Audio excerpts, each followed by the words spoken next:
So we've got a kind of standalone session today because we haven't got a sermon series at the moment. So I thought we might just talk a little bit broadly about one of the resurrection stories.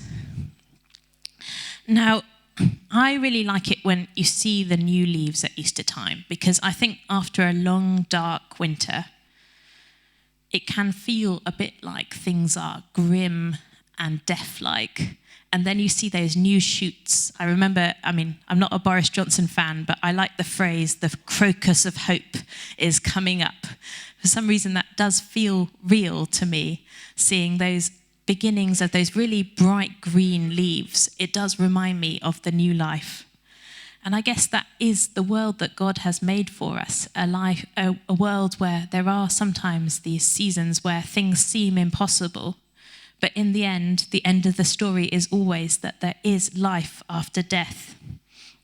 There is hope. There will be new life, even when winter feels long and dark.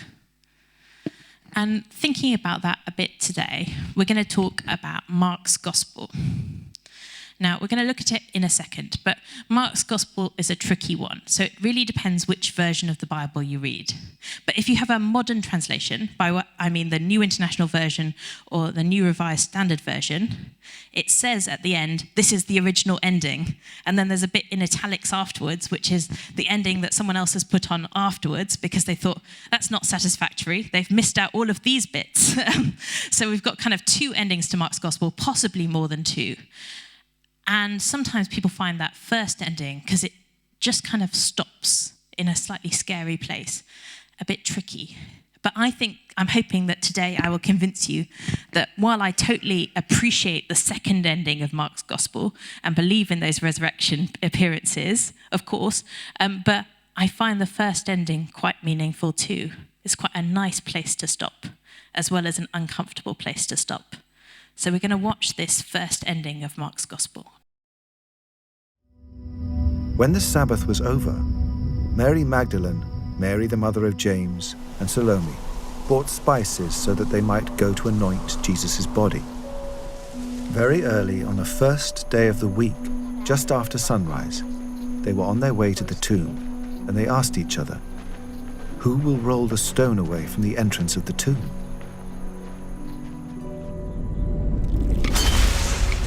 But when they looked up, they saw that the stone, which was very large, had been rolled away.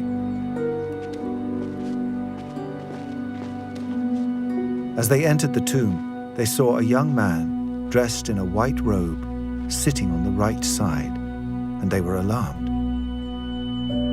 "Don't be alarmed," he said. "You are looking for Jesus the Nazarene, who was crucified. He has risen. He is not here. See the place where they laid him. But go, tell his disciples and Peter, he is going ahead of you into Galilee. There you will see him, just as he told you." Trembling and bewildered, the women went out and fled from the tomb. They said nothing to anyone because they were afraid.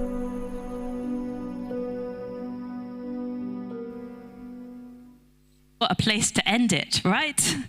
Because, of course, we know that they did say something to someone, or else we wouldn't be here this morning.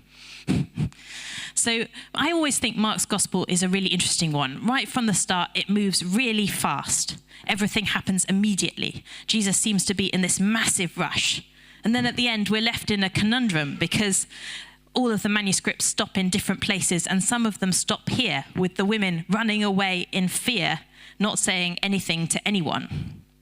Others have the resurrection narrative, which is a bit longer and also very beautiful, but many of the ancient manuscripts stop there. I think both endings, this original ending and the other one, are honoured in the life of the church. And they both have something important to tell us about the resurrection, about humanity, and about God. But today we're mostly going to look at this short ending. The two Marys and Salome come to embalm Jesus' body with herbs and spices. They've forgotten, perhaps, that a disreputable woman in Bethany has already anointed Jesus' body for death. Or perhaps they didn't feel comfortable with leading it like that. You remember the woman who pours the perfume over Jesus' feet. It's a particular kind of love to tend to a dead body. When faced with the body of someone you've loved, it can be important to hold them, to be close to them in that death, to hold their face, to remember that they really were there. They really touched your life. So perhaps that's what these women are doing. They've come to see Jesus' body, to have that final tender goodbye, to see it is true. And I guess with the body, even when you know someone's gone to a better place, seeing that it is treated with respect feels important. It's how you remember deeply coded into your body that they existed, that you loved them, that they were important and present. So they go in ready to do the hard work of mourning, ready to do the intense and tender loving of Jesus' body. But instead of finding the body of a man they loved, they find an empty tomb and a troubling angel. And the angel does start, like all angels do, with "do not be alarmed." And they still are. I guess angels must be quite frightening. I guess when you think about all of the encounters you've had with deep holiness, they can be a little bit jarring at first because you think, whoa. And the angel promises that the disciples will meet the risen Jesus back in Galilee, where it all started. We see, in spite of the fact that just a couple of days Peter rejected Jesus, said, "I don't know him," 3 times before the cock crow, the message from the angel is addressed to Peter and the disciples. And that kind of assures Peter of his relationship with God. God is forgiving. After death, all the things that have happened have just slid off God's back. Peter is restored. And that is a really important truth, isn't it? One of the things about Easter is that it's hopeful. Relationships can be restored. God doesn't hold what you have against you. There is new life and new hope.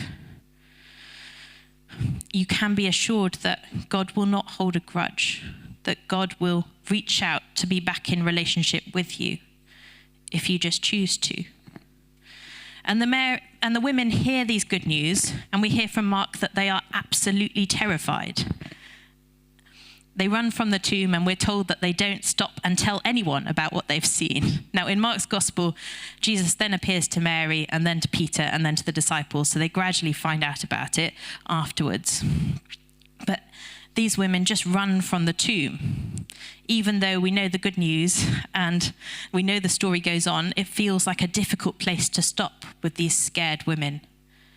But perhaps it's also an important place to stop, because I don't believe for one moment that Mark doesn't know how the story ends, that Mark doesn't know about the resurrection appearances, but there's something here that I think Mark wants to capture.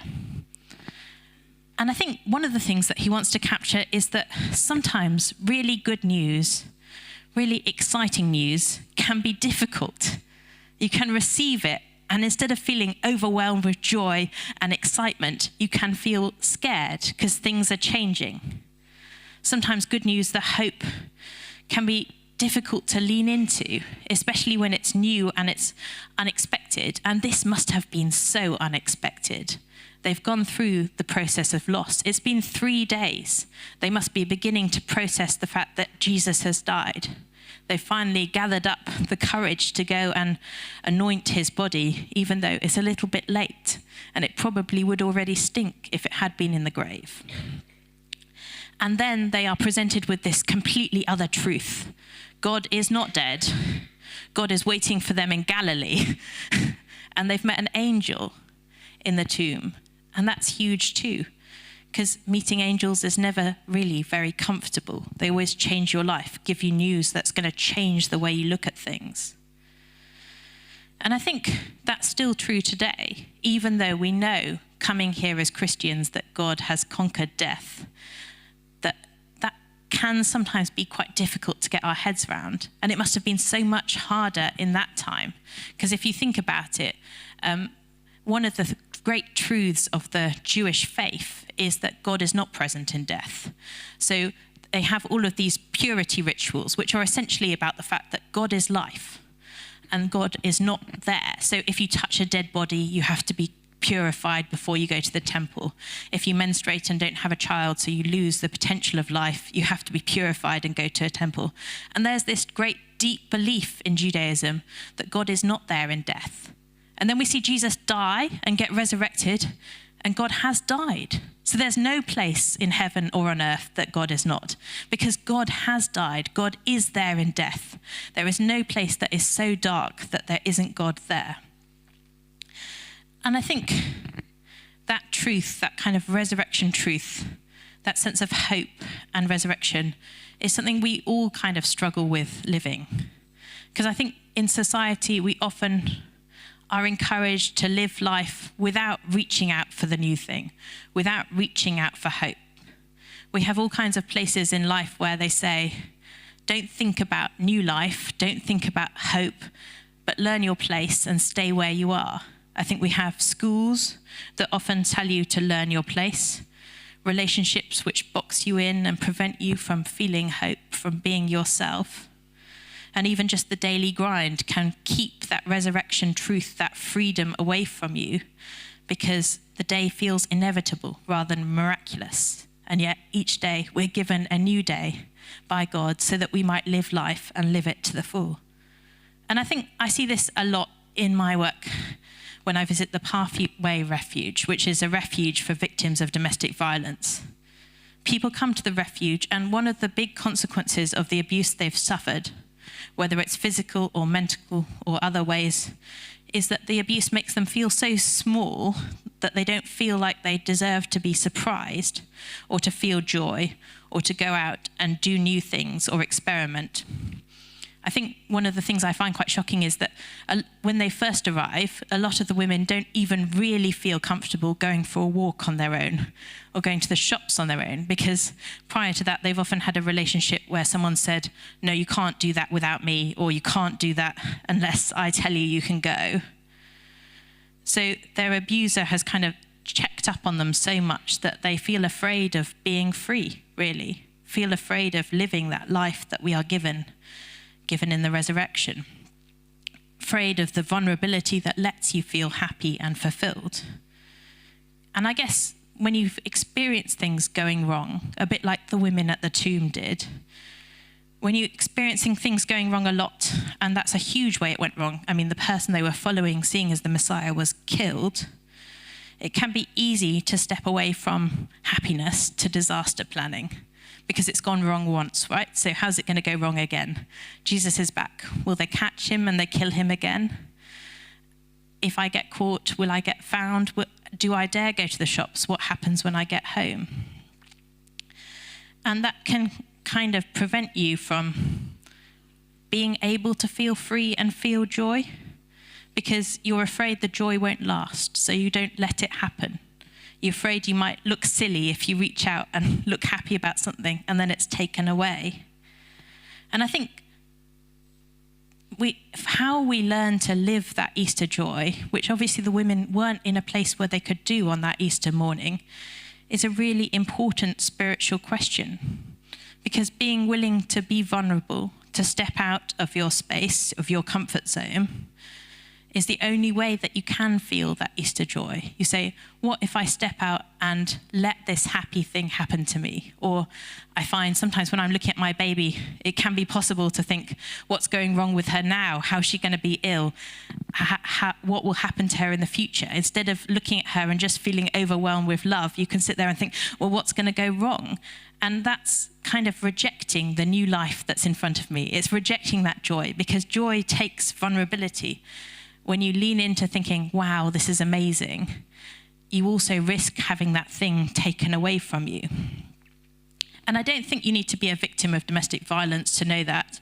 Lots of people know what it is to be afraid of the vulnerability that lets you feel joy, to cling so closely to safety and normality that you don't have space to feel happy, to know that there is new life, to feel free. Lots of people feel like that just if their job isn't going that well, because it kind of grinds you down and underestimates, you feel less dignified, less able to be vulnerable. Or perhaps things are going really well and you just get scared that they're not going to stay that way. And that prevents you from feeling the joy of that as well. Or perhaps other things can make you feel boxed in and unable to be vulnerable and appreciate joy. Perhaps not connecting well to the people around you, not feeling like you have relationships where you can step out and trust people to be vulnerable. Or being afraid of big financial things happening. That takes up a lot of your bandwidth and stops you from being able to feel free, to feel happy. And this is something that the women at the tomb will have known. They were living under violent Roman occupation in fear, women in a very male-dominated world. Believing in Jesus when he challenged the authorities and he kept disrupting people and he kept challenging corruptions in their own community as well. These women will have been used to running away from dangerous situations. And sometimes those will have been dangerous situations that Jesus brought upon them by stirring pots that perhaps other people wouldn't dare to stir. They will be used to having bolt holds to hide from difficult situations and planning for the worst case scenario. And after all, the worst case scenario has just happened to them. Jesus has been taken and crucified by the Romans. And then they get this good news, this amazing good news that God has overcome death, that Jesus, who they saw being crucified, is still there. This extraordinary news which will change their lives forever, perhaps make them more vulnerable in many ways, but also when they think they've lost the thing that they were living for, it's given it back. So they may just have started to process and think, well, what will I do with my lives now? And then suddenly God bursts back into life. And I guess that it must also be pretty scary, because if Jesus' followers were persecuted when he was just an itinerant rabbi, imagine how much more they will be persecuted now they talk of a God who has been risen from the dead. Christians are going to stand out more, not less, in the future. And I guess with Jesus coming back, they'll also feel scared, I've just gone through losing you, and I don't know that I can do it again. So the women don't know what to do. They do what we all do sometimes. They run away because the situation is too hard. And I think it does ask us a question. What do we have to do so that we don't run away when we're confronted with good news? What do we have to do so that we can meet God in the joy and the promise of new life and resurrection, so that we're ready to hear the news of resurrection and cope with the vulnerability of having this amazing God who does turn things upside down? How can we live so we can hear the good news that terrified the women, so we can appreciate joy when we see new life and not just worry about that new life passing away? And I guess that is a really fundamental question, because one of the things that Jesus did by defeating death, so it wasn't the end, was to promise that there is another way of living, a way of living which lives life to the full, that doesn't live with the fear of things going wrong or the fear of death, but also promises new life to all the people around you. And I think this partly calls us that we need to be brave, to be vulnerable, be brave and step out of our comfort zones, be willing to do things that fail and go wrong, and then try again, because that's how you reach that fulfillment and happiness that makes new life possible. That's how you are free. If you're free to fail, then you are truly free. If you're only free to succeed, then you're in a tiny box. And here in the ending of Mark's Gospel, perhaps we also get a little hint of how we live this vulnerable, brave life. Because Mark's Gospel says that Jesus is waiting for the disciples back in Galilee where it all began. Now, I'm quite sure that that is true and that Jesus was waiting for there in Galilee. But for us reading today, it's also an invitation back to the beginning. Because one of the ways that we find strength for hope and vulnerability is when we remember all the good things that have happened, all the things that we have overcome, all the wonders that God has shown us in Jesus' life, when we take time to remember the trials and tribulations we have overcome together as Easter people. And this is the challenge. You need to live this life. You need to be willing to hear it, vulnerable to accept it, because things change. Beautiful things don't always last forever.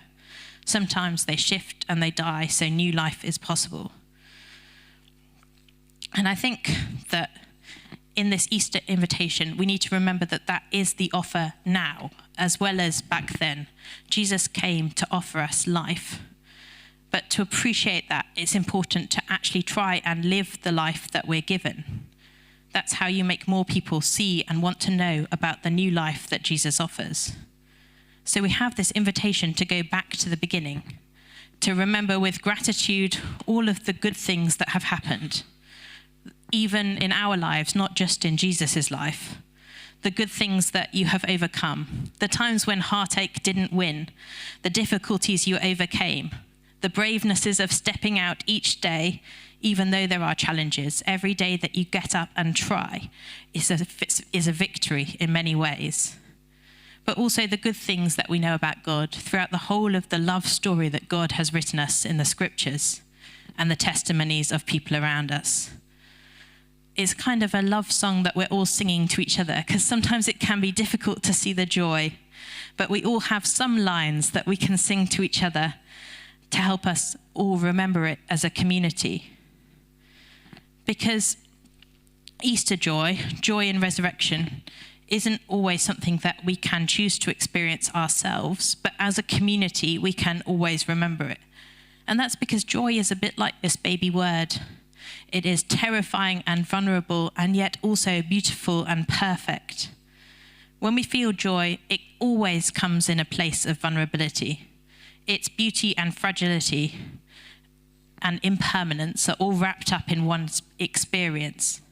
Because joy is a bright spark. We can't lock it down and control it. It's just a moment that feeds us and lets us on. And because we can't control it, it makes us feel vulnerable. When we can't tolerate that level of vulnerability, we try and say, we see this joy coming towards us and we say, you won't catch us off guard. You'll not hit me with pain by disappearing suddenly or dying. I'll be prepared and ready for you. So I'm going to not lean into this so I can't deal with the pain of it being taken away. And that snaps us out of the joy and the connection and the understanding of it. And we snap out of it because vulnerability leaves us open to being hurt. So we can be afraid of feeling joy, afraid of taking joy in something that might die and not flourish. But leaning in to feel the joy of new life, this beautiful, perfect life that is beautiful and perfect however long it lasts, this new love, new beauty, even if it's just one joyful, singing, fleeting moment, a singular breath, that is a roadmap towards God in so many ways. God seen in the fragile new baby birds, new leaves on the trees, that brief moment of warm light in the morning, and the extraordinary truth, which is sometimes difficult to comprehend, that God has overcome death, so there's nothing we need to fear. So how do we do this? Well, I think the main way we do it is by treasuring the good news when we hear about it. And that's not just the big good news, God's good news. It's all the small stories of resurrection in people's lives. All those amazing times when people were brave enough to step out beyond fear. All those ladies of the shelter who chose not to be limited or controlled, but to be free and to have a good go at living their life. Every time someone who struggles to get up in the morning because they have chronic pain, but does get up and does come to church, that is a resurrection. We need to remember all those times when God has reached in and pulled people out of the graves that they find themselves in. And we also need to remember in our own lives all those small, seemingly insignificant encounters with God, because God has healing in God's wings, and all of those encounters stack up to something extraordinary. God, who always welcomes us with compassion and open arms, even if those little moments seem foolish, like the kind of thing that you can't explain to other people, but you saw God there in a moment of kindness, or in the grandness of a mountain, or the sweet, unexpected tickle of a breeze. Looking back on those moments of joy and gladness, connection, moments of God and resurrection, we need to look back at them with gratitude. And that's not just a good way of living. It's a way of enabling you to be resilient enough to reach out to joy and love and life again. There's a great quote by a Catholic priest that says, "It's not joy that makes us grateful, it's gratitude that makes us joyful." And that's true. Looking back, remembering the story, remembering deliberately all the good that has been on the path that you've been on, remembering all the things that you've overcome to get here, that helps you feel resilient enough to be brave. And that makes it possible to lean into Easter joy, to lean into connection and love and God. And I think that's what Mark points us to with this short ending. It's kind of like a treasure map. You've heard the good news. How do you live it? How do you accept the extraordinary good news of the empty tomb? How do you accept this gift of life in all its fullness and live this Easter life in your life today? And Mark says, start by going back. Go back to Galilee. Sit in the wonder and the love of God in his life on earth. Meet Jesus again and remember all that he is. And from that, take the strength to live the good news, to lean into joy, even if it feels vulnerable, and to grow into the Easter people we are all called to be.